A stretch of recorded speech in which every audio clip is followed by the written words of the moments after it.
How's it going? This is Charles Bodensten. This is video 3 in a row, and the reason I'm doing three videos in a row is because I skipped 3 days. This weekend I'm going to bring my camera home. I'm going to do one on my roof, which I just rented a new apartment. Very excited about.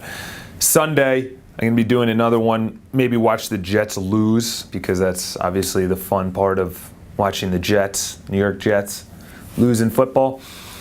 Today I'm going to be talking about something. I just came back from a seminar yesterday it was an unreal day. It was Seth Godin, who I've never seen a presentation put on any better than Seth Godin. If you don't know Seth Godin, you must. Seth, Godin, Seth Godin. Dave Ramsey, who's from the South, I don't know where in the South, but he has more of the God, Christian personality. Seth Godin is the marketing genius. Honestly, Seth Godin's, he literally sat there, and I've seen by now hundreds of people speak, and between YouTube and TED videos and all these, he literally had the clicker in his right hand down by his side, and as he spoke, the slides behind him, like literally, he would say, yeah, and then this is what happens, blah, blah, blah, slide comes up, and he would continue. Literally every other sentence was just a photo. There were no words. Maybe once in a while, maybe one out of his 50 slides. Yeah, he had 50 slides. And he just talked and a photo would come up of something. And it was either funny, it was engaging, it was ironic, it was awe-inspiring, whatever the case is. So Gary Vaynerchuk came up. So it was 3 speakers through the whole day. They came out multiple times. They did keynotes. They did Q&A. It was okay, Charles, we understand. So Dave Ramsey, Seth Godin, Gary Vaynerchuk comes up. Gary Vaynerchuk is a guy, I want to be Gary Vaynerchuk. To be honest, there's already one Gary Vaynerchuk, and Charles Bodensten is going to be next. Gary Vaynerchuk is who I want to be, but he's the complete opposite of how I'm going to become on that level. 1 is he doesn't read. 2 is he only takes action. 3 is that's about it. I read a lot, and I prepare before I take action. I read a lot. He doesn't read at all. He doesn't look at competition at all. He doesn't do anything that normal people do. So that's what I respect about him. I was able to actually get up on stage in front of, 1,000, 2,000 people and ask my question, which was, how do you get over the haters? How do you get over the criticism? How do you get over fear? And I was up on stage with them with the microphone. It was a really cool experience. And he answered it with, he doesn't look at competition. He looks at the criticism to make himself better. But this is really important. Once I got off, the next person that got up on stage asked a question with their social media, and he answered it, we are all a media company. We are all a media company. And I was like, what? I was like, and he's like kind of said it, but he goes, regardless of your industry, regardless of what you do, you can make coffee, you could make shoes, you could make shirts. And I'm saying this, and everyone's like, they think of Nike as the shirt or Nike as the shoes or whatever. No. Today, Dave Ramsey actually brought up yesterday, 90% of all businesses in the United States are privately held or family businesses. 90%. The rest of the 10 are publicly held. And to be honest, I think that number is going to go even higher. He brought up another statistic.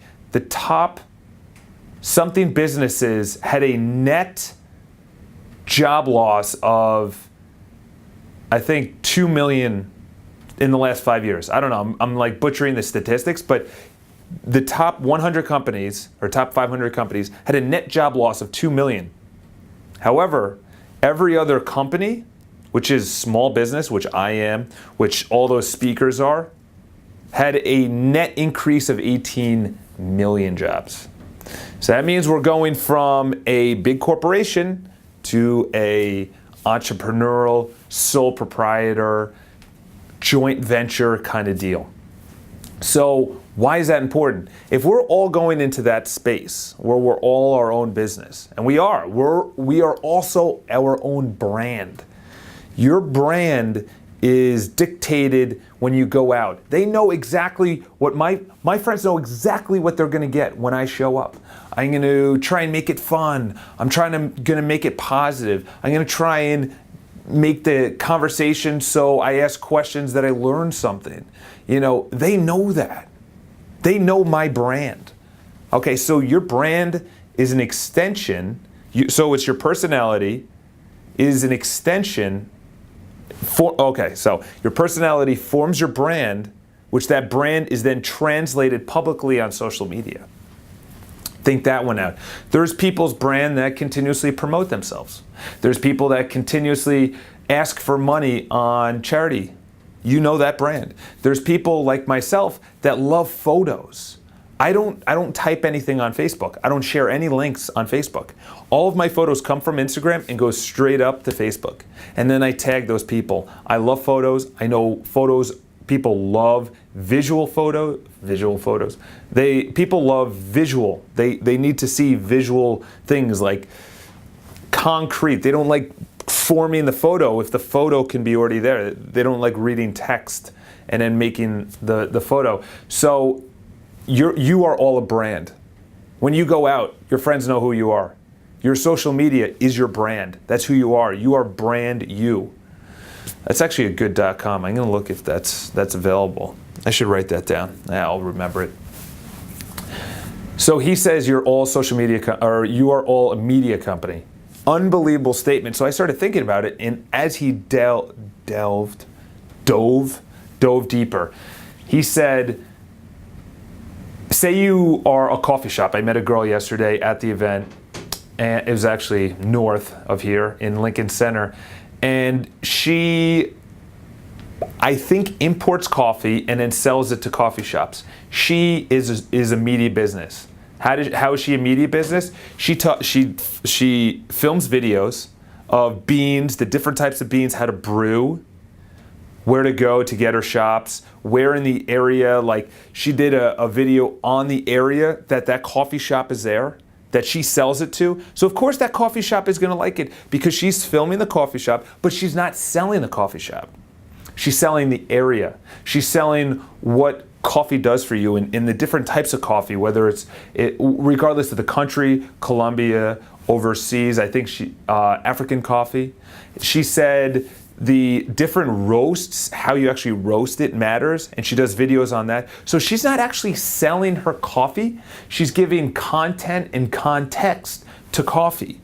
Content, here is coffee, and here's the difference between coffee, and context on you think it's all the same. She's a media company. I'm in real estate. I broker a deal between two people that can easily find each other. A buyer and a seller can easily go on StreetEasy.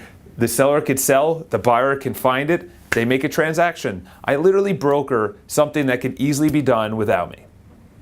How am I unique? Well, if you go over to my other channel, which is Botensten Properties International, BPI, or it's BPI NYC, youtube.com/BPI NYC, I'm a media company. And this would not have been an idea, or this would not have been formed and actually acted on if it wasn't for Gary. And I haven't done it yet, but I want to do neighborhood tours. I want to do building tours. I just continuously put out content on value to the consumer. Say you are selling cameras. Unbelievable how easy it is to show the intricacies, the difference between this camera and the old camera, the difference between a Canon and a Lumix Panasonic, which I have, a GH4. Say you sell, I don't know, a book. You're an author. Darren Hardy gets on there. He is a media company. He films videos on, so the Compound Effect, which it's a good book. I highly recommend The Slight Edge, but it's still a good starter to The Slight Edge. Jeff Olson, I think Jeff Olson wrote The Slight Edge. Darren Hardy gets up there and he says, I think he already has a talk show, but he's a media company and he writes books. Whatever you're doing, you're selling cars. You do video. Video is the way to do it. Buy a stupid camera, even on your dumb iPhone. On your iPhone, just get out there and just film videos or take selfies. Or if you're a greatest, this is getting me excited. Greatest example that someone is a media company is GoPro. GoPro does not sell their cameras. They, however, have unbelievable videos of people that have used their GoPro to skydive, to go kayaking, to go to the top of a building, to go swimming, to whatever the case is. Like I'm thinking, snorkeling, surfing, flying. You know, they attach it to everything. Rollerbladers, hockey players, football players. You see it from their perspective. They're not selling the camera at all. They're a media company. Red Bull, another one. They sell a drink. They formed a branch called Red Bull Media. I think that's what it's called, Red Bull Media. And Red Bull Media literally sponsors events, films it, and then puts it out. And maybe sells the rights to it, I don't know. But because they film and they've gotten together with GoPro, because they film together, GoPro is not a media company. They sell cameras. So is Lumix, which is what I have. Red Bull is a freaking drink. And they have these sick videos online and everything else. Listen, we're all a media company. We need to think that way. So what I implore you to do is decide how you will creatively put out content, not selling your product service, but selling or putting out value on the transaction. For me, real estate. Okay, perfect example. For me, for real estate, I could talk about the board process, the board package, buying, selling, renting, leasing, different neighborhoods, the time frame, financing, the attorneys, the contracts, all the offer, best and final, all these things that I can talk about. I do that, but I'm showing the intricacies of that. So think of your business, your industry, and how you can become a media company, because we are all a media company, and that's how people will follow you. Another example, Dos Equis came out with that wildly successful commercial. They sell beer, but you know what? They have more subscribers on their YouTube channel, and I don't even know what it is, then they probably have one of the most. They probably have the most. But they're not a media company. They sell beer. But because they produce fun, quality videos, most interesting man in the world, people subscribe to them, and they're not selling the brand. They're selling, ultimately they are. They want people to buy the beer. But they're selling the concept of who you'll become if you drink their beer. The most interesting man alive. And they're not saying, Dos Equis is the best, or Bud Light is the best. You know what? They're forming, and this is where advertising and marketing is going to go. You cannot sell your product anymore. You have to form a vision of who you'll become if you use that product or service. And obviously, if I put out a lot of contact, people will use me as a real estate or our company as to buy and sell, to manage, to invest, and things like that. So listen, I'm looking down at my phone. This is how I turn off my video. I've said that multiple times. But anyway, we are all a media company. Think of how you're creatively going to do that. What a terrible ending that was.